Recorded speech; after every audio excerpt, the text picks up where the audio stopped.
Hi guys, I'm back again with another conversion, which is converting a binary number to hexadecimal. Right, so there we can see, there we have an example. That is my number in binary, and we're going to convert that to hexadecimal. Now, you have seen previously when we converted a binary number to octal, we had groups where we had 4 or 3 bits in a group. So what we do with hexadecimal is we're gonna make groups where we have 4 bits or 4 digits in a group.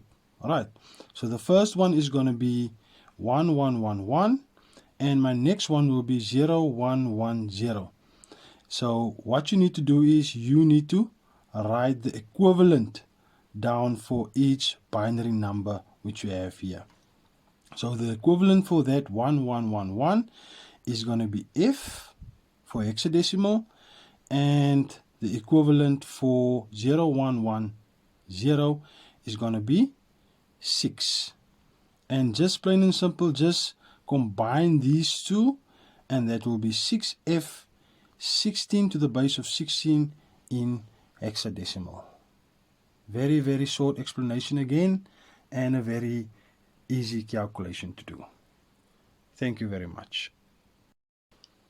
Hi guys, and welcome.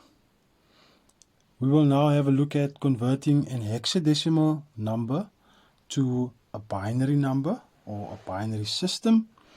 There I have my binary or my hexadecimal number, which is BD to the base of 16, and I'm going to convert that to the binary system. Again, this is a very simple calculation again, or conversion, if you want to call it that.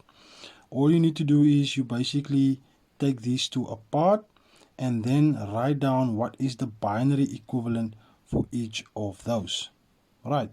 So when you have done that, all you need to do is basically put them together and write it from this side to that side, and you will have the actual binary equivalent number for BD to the base of 16, and that will be my binary number.